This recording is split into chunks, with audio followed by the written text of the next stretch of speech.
नमस्कार, आप सभी का स्वागत है अन्नदाता कार्यक्रम में। आपके साथ मैं हूं सोनाली सिंह। हमारे देश के किसान जन का पोषक है, वह श्रम का देवता है, अन्नदाता है। उसमें ही भारत की आत्मा निवास करती है। ऐसे ही किसानों की प्रगति के लिए हम खेती बाड़ी से जुड़ी हुई बहुत सी नई लाभकारी जानकारियां हर रोज सुबह लेकर आते हैं। तो चलिए कार्यक्रम शुरू करने से पहले देखते हैं क्या है आज के अन्नदाता में। कम खर्च में अरंडी की खेती से अच्छा मुनाफा। देश में कृषि के क्षेत्र में बदलाव साफ दिखने लगा है। देश के किसान कृषि में बड़ी तेजी से विकास कर रहे हैं। आज आपको मिलवाते हैं हिमाचल प्रदेश जिला सोलन के नंदल गांव के किसान सुनील ठाकुर से, जो कि उन्नत तकनीकियों को अपनाकर शिमला मिर्च की खेती से अच्छा खासा लाभ कमा रहे हैं। तो चलिए मिलते हैं और उन्हीं से और जानते हैं उनके अनुभव को। यहाँ पे हम परंपरागत खेती करते हैं। इसमें खेती में शिमला मिर्च लगाते हैं जी, और टमाटर और गोभी और बीन्स की खेती करते हैं। अभी जिस खेत में हम खड़े हैं इसमें शिमला मिर्च के 3000 प्लांट लगे हैं। इस फसल से पहले इसमें मटर की फसल थी, और उसके मटर की फसल निकालने के बाद हमने इसको पावर टिलर से जोता जी। उसके बाद इसमें अपने गाय का गोबर और 12-32-16 DAP डाली, और उसके बाद हमने इसमें शिमला मिर्च की प्लांटेशन की। ये हमने अप्रैल में इसकी प्लांटेशन की थी। पहले इसकी पौध पाई थी जी, उसके बाद प्लांट से प्लांट की दूरी 1 फीट की रखी हुई। खरपतवार के लिए हम इसमें निराई और गुड़ाई करते हैं। हर एक 20 से 25 दिन में इसमें खरपतवार निकालनी पड़ती है। और सिंचाई के लिए हमारे टैंक बने हैं, तकरीबन 50,000 लीटर का टैंक है हमारा बना है। उससे हम इसमें ड्रिप के थ्रू हम इसकी सिंचाई करते हैं। सिंचाई मौसम के ऊपर होता है जी सिंचाई का। तो अगर बारिश होगी है फिर तो कोई दिक्कत नहीं तो इसमें हर एक तीसरे दिन ड्रिप चलाते हैं जी। तकरीबन 2 घंटे ड्रिप चलाते हैं। जब हमारा पौधा 35 से 40 दिन का होता है तो इसमें हमारे को बांस के ये बैम्बू लगाने पड़ते हैं इसको सहारा देने के लिए, और साथ में इसमें सुतली बांधते हैं जी, और उससे इसको थोड़ी सपोर्ट मिल जाती है और प्रोडक्शन बहुत बढ़िया होती है उससे इसकी, और पौधा हमारा टूटता भी नहीं है। और फर्टिगेशन भी हमारा ड्रिप से होता है। इसमें एक बार में तकरीबन 2 से 2.5 किलो हम कैल्शियम नाइट्रेट डालते हैं। फर्टिगेशन 2 बार हो चुकी है, तीसरी बार अब इस तोड़ान के बाद होगी जिसमें फर्टिगेशन कैल्शियम नाइट्रेट ही डालते हैं हम ज़्यादा। और स्प्रे में इसमें लस्सी की स्प्रे करते हैं जी, और बाकी केमिकल में बस अपने रिडोमेल है, और कोई भी आपके ऑर्गेनिक बेस्ड आते हैं जो फर्टिलाइज़र वो करते हैं जी। किसान भाइयों, शिमला मिर्च की फसल में पर्णकुंचन यानी कि लीफ कर्ल रोग का प्रकोप अधिक देखने में मिलता है। ये एक विषाणु जनित रोग है जो कि रस चूसक कीटों, सफेद मक्खी और थ्रिप्स से फैलता है। इस रोग से ग्रसित पौधे बौने रह जाते हैं, पत्तियां सिकुड़ जाती है और अनियमित आकार की हो जाती है। रोग ग्रसित पौधे पर फल भी बहुत ही कम बनते हैं। इसलिए किसान भाई इस रोग से ग्रसित पौधे को उखाड़कर नष्ट कर देते हैं और नीम तेल 5 मिलीलीटर प्रति लीटर पानी में घोलकर छिड़काव करते हैं। जब इस रोग का प्रकोप इसकी फसल में अधिक देखने में आता है तब किसान डाइमेथोइट 1 मिलीलीटर प्रति लीटर पानी में घोलकर छिड़काव कर देते हैं, जिससे इनकी फसल इस रोग से काफी हद तक बच जाती है।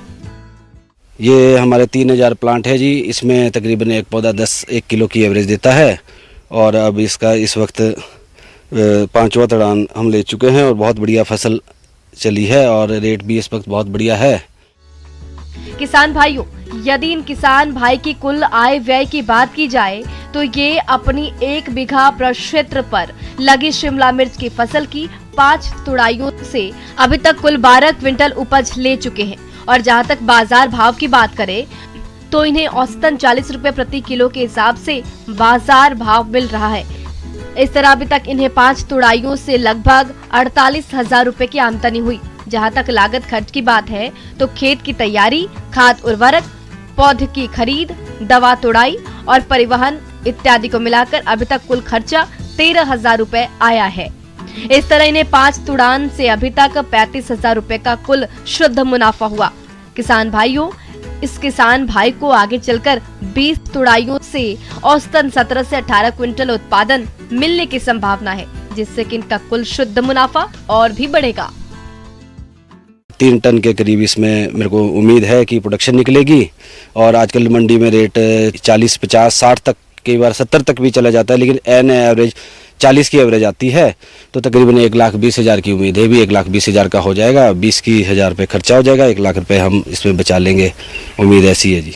किसान भाइयों, यूँ तो हमारे प्रदेश के बहुत से किसान भाई अपने खेतों में विभिन्न तरह की फसलों की खेती करके अपनी आजीविका चलाते हैं, मगर आज हम बात कर रहे हैं एक ऐसे पौधे की जिससे किसान न केवल फल प्राप्त कर सकते हैं बल्कि इससे ईमानदारी, लकड़ी और पशु आहार के साथ साथ रेशम उद्योग से भी अच्छा मुनाफा कमा सकते हैं। जी हाँ, हम बात कर रहे हैं शहतूत के बारे में। तो आइए जानते हैं किस तरह से किसान अपने खेतों में शहतूत की खेती कर अच्छा मुनाफा कमा सकते हैं। बता रही हैं डॉक्टर अनीता।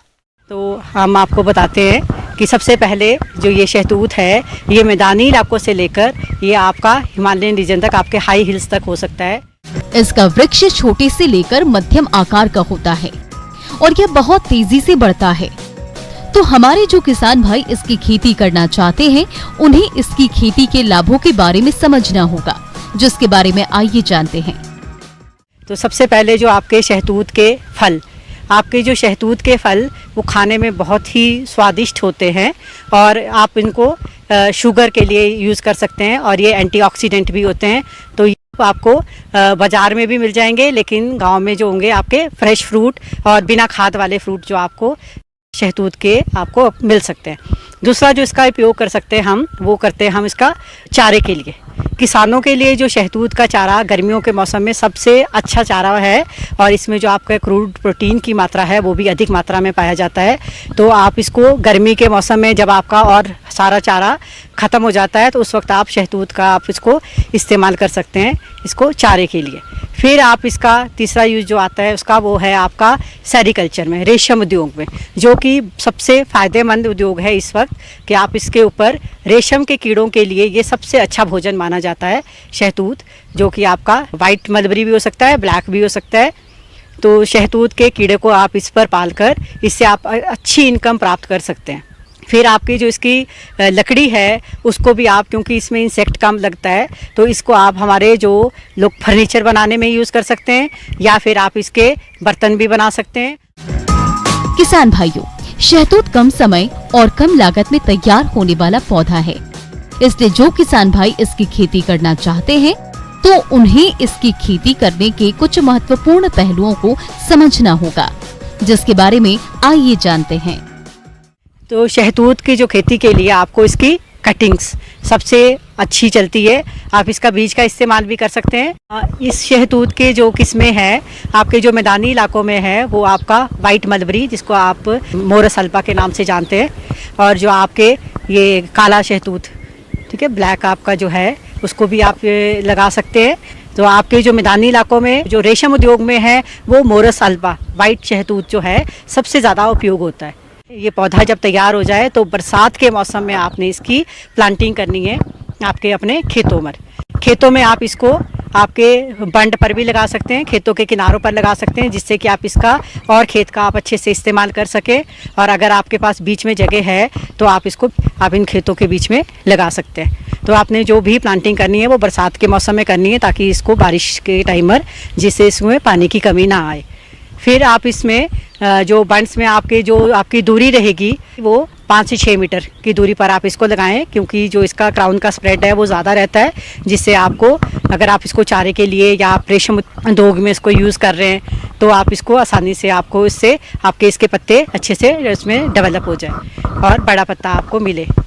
और प्रबंधन में आपको कुछ करना है तो आप इसकी पोलार्डिंग कर सकते हो, जैसे आप चारे के लिए आप उसके ऊपर से इनकी शाखाओं को काट सकते हैं, जिससे जब आप इसकी पूरी शाखाएं काट जाएंगे तो अगले साल के लिए आपके जो नए पत्ते आएंगे उसमें आपके जो रेशम उद्योग वाले जो किसान हैं उसके लिए बहुत फ़ायदा होगा, क्योंकि जो रेशम के जो कीड़े हैं वो नए पत्तों को ज़्यादा अच्छे से आप उसके चबा सकते हैं और नए पौधों के लिए वो उनका अच्छा चारा बनता है। तो उसके जो विशेष प्रबंधन में यही है कि आप इसका जो क्राउन का साइज़ है, आपका ट्री का साइज़ है, उसको आपने छोटा ही रखना है, जिससे कि आप आसानी से इसको प्रबंधन इसका कर सकें और आप इसके कीड़ों को आराम से इससे निकाल सकें। शहतूत की खेती में आपको बहुत ज़्यादा अधिक मैनेजमेंट की ज़रूरत नहीं पड़ती है। इसमें आपको समय समय पर आपको इसमें पानी देना है और आपको एक तौलिया बनाना है, प्रॉपर तौलिया, जिससे इसमें की किसी भी तरह की वीड्स ना आए, खरपतवार इसमें ना उग सके। तो आपको बहुत ज़्यादा, अगर आप चारे के लिए इसका इस्तेमाल कर रहे हैं तो आपको किसी भी तरह का खाद डालने की ज़रूरत नहीं है, सिर्फ आप इसमें गोबर मिलाकर अच्छे से ये पौधा अच्छे से चल जाएगा। पर अगर आप कभी बहुत ज़्यादा आपको फ्रूट की क्वांटिटी आपको ज़्यादा लेनी है या और चीज़ों के लिए इस्तेमाल करना है तो आप इसमें यूरिया का इस्तेमाल कर सकते हैं। बाकी आपको सिर्फ इसमें पानी की अधिक आवश्यकता रहती है। आपने इसमें बीच बीच में आपने पानी देते रहना, जिससे कि ये अच्छे से आपका तैयार हो सके। तो ये बहुत ज़्यादा आपका जो शहतूत है ये बहुत ज़्यादा आपका प्रबंधन भी नहीं मांगता है, और इस छोटे से ये बहुमूल्य पौधे कम समय में और आपके कम पैसों में आप इसकी खेती कर सकते हैं और इससे एक अच्छा लाभ कमा सकते हैं। अरंडी की खेती अपने राज्य में बड़ी पैमाने पर औषधीय तेल के लिए की जाती है। इसके तेल का उपयोग दवा और साबुन बनाने के अलावा पेट दर्द, पाचन और बच्चों की मालिश के लिए भी उपयोगी है। इसकी खली जैविक खाद के रूप में प्रयोग की जाती है। इन सभी लाभों को देखते हुए जो किसान अरंडी की खेती करना चाहते हैं वे किस प्रकार से करें अरंडी की बुआई, इसके लिए देखिए कार्यक्रम का यह अंश। अरंडी एक औषधीय वानस्पतिक तेल वाली खरीफ की फसल है। इसका तेल बहुत उपयोगी होता है, लेकिन यह खाने के काम नहीं आता। अरंडी के तेल का इस्तेमाल डाई, डिटर्जेंट, दवाएं, प्लास्टिक के सामान, स्याही, पॉलिश, पेंट और लुब्रिकेंट बनाने में होता है, जिसका अच्छा खासा मूल्य मिलता है। भूमि का चुनाव, इसकी खेती बंजर, कम उपजाऊ और शुष्क क्षेत्रों में आसानी से की जा सकती है। वैसे अरंडी की फसल सभी प्रकार की मृदाओं में उगाई जा सकती है, लेकिन अच्छी पैदावार के लिए उचित जल निकास वाली दोमट व बलुई मिट्टी सबसे अच्छी होती है। खेत की तैयारी, अरंडी की फसल के लिए गहरी जुताई करना आवश्यक होता है। पहली जुताई मिट्टी पलटने वाले हल से करके खेत को खुला छोड़ देना चाहिए। इसके बाद एक जुताई हैरो और एक जुताई कल्टीवेटर से करके पाटा चलाकर खेत को समतल कर लेना चाहिए। इससे खेत की मिट्टी भुरभुरी हो जाएगी और खरपतवार नष्ट हो जाएंगे। उन्नत किस्में, आज के समय में अरंडी की कई किस्में विकसित हैं, जो इस प्रकार से है: GCH 4, GCH 5, GCH 7, Aruna, Varuna, RCHC 1, जिनकी बुवाई करके किसान अच्छी पैदावार ले सकते हैं। बीज दर, अरंडी की खेती के लिए प्रति हेक्टेयर 12 से 15 किलोग्राम बीज की आवश्यकता होती है। बीज उपचार, फसल को भूमिगत कीटों और रोगों से बचाने के लिए बीजों को बुवाई से पूर्व उपचारित कर लेना चाहिए। इसके लिए कार्बेंडाजिम 2 ग्राम प्रति किलोग्राम बीज की दर से उपचारित करना चाहिए। खाद और उर्वरक, किसान भाइयों, खाद और उर्वरक काफी महंगी आती है, इसलिए किसी भी तरह की खेती के लिए आप अपनी भूमि का मृदा परीक्षण अवश्य करवा लें और जरूरत के अनुसार खाद और उर्वरक डालें। सामान्य रूप से जहां पर मिट्टी की जांच नहीं हो पाई है, वहां गोबर की सड़ी खाद 200 से 250 क्विंटल प्रति हेक्टेयर पहली जुताई के बाद खेत में मिला देनी चाहिए। इसके अलावा नाइट्रोजन 50 किलोग्राम, फास्फोरस 35 किलोग्राम और सल्फर 20 किलोग्राम प्रति हेक्टेयर देनी चाहिए, जिसमें नाइट्रोजन की आधी मात्रा और फास्फोरस सल्फर की पूरी मात्रा बुआई के समय भूमि में डालना चाहिए। शेष नाइट्रोजन को 2 बार में 30 और 45 दिनों पर खड़ी फसल में डालनी चाहिए। इससे फसल की बढ़वार अच्छी होती है। बुआई तकनीक, अरंडी की बुआई हल के पीछे हाथ से बीज गिराकर की जा सकती है या सीड ड्रिल से भी बुआई की जा सकती है। लाइन से लाइन की दूरी 90 सेंटीमीटर और पौधे से पौधे की दूरी 45 सेंटीमीटर और बीज की गहराई 4 से 5 सेंटीमीटर रखते हुए बुआई करनी चाहिए। खरपतवार नियंत्रण, इस मौसम में बुआई के बाद कई तरह के खरपतवार उगाते हैं। इनकी रोकथाम के लिए पहली निराई बुआई के 3 सप्ताह बाद करनी चाहिए। इसके बाद 35 से 40 दिनों पर दूसरी निराई गुड़ाई करके खेत को खरपतवारों से मुक्त रखना चाहिए। इसके बाद फसल की बढ़वार जोर पकड़ लेती है और खरपतवार दब जाते हैं। सिंचाई प्रबंधन, अरंडी खरीफ की फसल है और इस समय वर्षा होती रहती है। वर्षा के समय में बुआई के 1.5 से 2 महीने तक सिंचाई की आवश्यकता नहीं होती है। इस अवधि में पानी देने से जड़ें कमजोर हो जाती हैं, जो सीधा फसल पर असर डालती है, क्योंकि अरंडी की जड़ें गहराई में जाती हैं, जहां से वह नमी प्राप्त कर लेती है। जब अरंडी के पौधों की जड़ें अच्छी तरह से विकसित हो जाएं और जमीन में अच्छी तरह से पकड़ बना लें और जब खेती में नमी आवश्यकता से कम होने लगे तो पहला पानी देना चाहिए। इसके बाद आवश्यकता अनुसार सिंचाई करते रहना चाहिए। इससे फसल की बढ़वार अच्छी होती है और फसल से अधिक उपज मिलती है।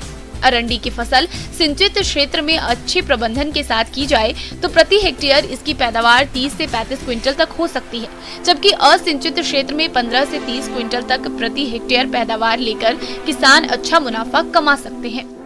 आइए जानते हैं अन्नदाता निःशुल्क फोन के माध्यम से पूछे गए समस्याओं का समाधान। खजूर एक बहुत ही लाभकारी फल है जिसमें पौष्टिक तत्वों की भरपूर मात्रा होती है। इसका सेवन करने से मनुष्य में ब्लड प्रेशर, हार्ट, कैंसर, पेट और हड्डियों से संबंधित बीमारियों का खतरा कम हो जाता है। पौधों की अच्छी वृद्धि करने के लिए 30 डिग्री तापमान की आवश्यकता होती है और फलों के पकने के दौरान इसे 45 डिग्री का तापमान चाहिए होता है। उन्नत किस्में। वर्तमान समय में खजूर की कई उन्नत किस्में मौजूद हैं, जिन्हें जलवायु और पैदावार के हिसाब से उगाया जा रहा है, जो इस प्रकार से हैं। बरही। खजूर के इस किस्म को अधिक उत्पादन प्राप्त करने के लिए उगाया जाता है।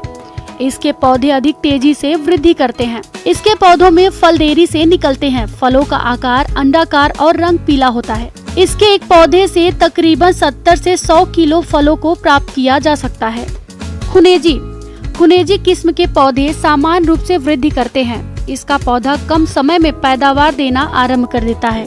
इसमें लगने वाले फलों का रंग लाल होता है, जो स्वाद में काफी मीठे होते हैं। इसके एक पौधे से तकरीबन 60 किलो खजूर प्राप्त हो जाते हैं। हलावी। यह खजूर की एक अगेती किस्म है जो जुलाई के महीने में उत्पादन के लिए तैयार हो जाती है। इस किस्म के फलों का रंग हल्का नारंगी पाया जाता है, जिसमें छिलका पीले रंग का होता है और इसका एक पौधा 100 किलो तक की पैदावार देता है। खजूर की हलावी, बरही, खुनेजी ताजा फल खाने के लिए अच्छा है और मेडज्यूल, खदरावी सुखाने और प्रसंस्करण के लिए उपयुक्त है। खजूर का प्रसारण। खजूर के पौधे में नर और मादा फूल अलग अलग पौधों पर आते हैं। इसका प्रसारण बीज, ऑफ शूट, सकर, जिसका वजन 8 से 10 किलो होता है और टिश्यू कल्चर से तैयार पौधों से किया जाता है। पौध लगाने का तरीका। सबसे पहले सही स्थान का चयन करते हैं। इसके बाद 8 गुणा 8 मीटर की दूरी पर निशान बनाकर खेत में 1 मीटर व्यास के गड्ढे खोदकर तैयार कर लिए जाते हैं। ये गड्ढे पौध लगाने के 1 महीने पहले तैयार कर लिया जाता है। पौध लगाने से पहले प्रति गड्ढे में कीटनाशी 30 ग्राम डालते हैं। इसके बाद 25 किलो कंपोस्ट खाद को मिट्टी में मिलाते हुए भरते हैं। गड्ढा भरने के बाद सिंचाई कर देते हैं। इस प्रकार गड्ढा पौध लगाने के लिए तैयार हो जाता है। खजूर के नर्सरी पौध किसी सरकारी रजिस्टर्ड नर्सरी से ही खरीदना चाहिए। इसके पौधों को खरीदते समय यह जरूर ध्यान रखें कि पौधे बिल्कुल स्वस्थ हो। खजूर के पौधों को तैयार किए गए गड्ढों में सावधानी पूर्वक 8 गुणा 8 मीटर की दूरी पर लगाया जाता है। वही पौध लगाने के लिए जुलाई से अगस्त का महीना उचित होता है। पौधा लगाने के बाद हजारा से पानी देना चाहिए।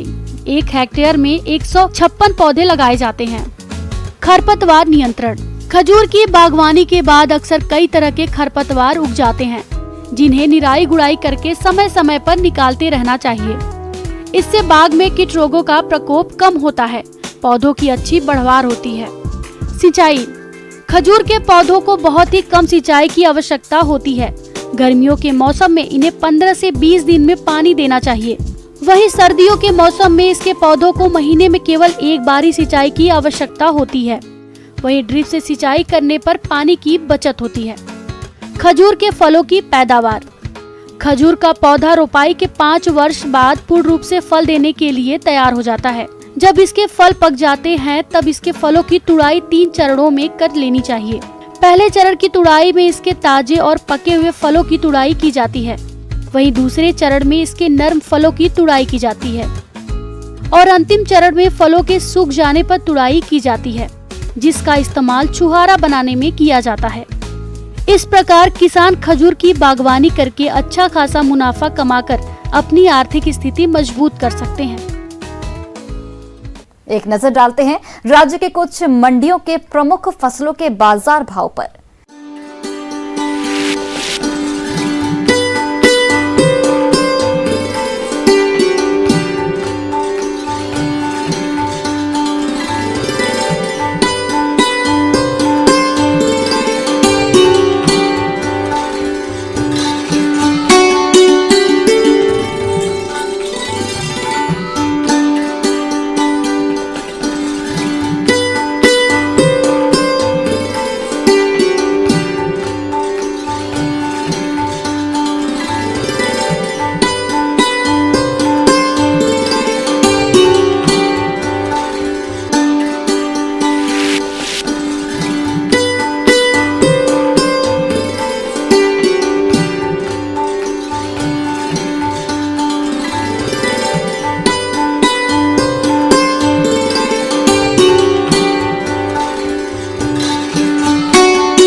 किसान भाइयों, कृषि संबंधित समस्या या सुझावों के लिए आप हमें इस पते पर संपर्क कर सकते हैं।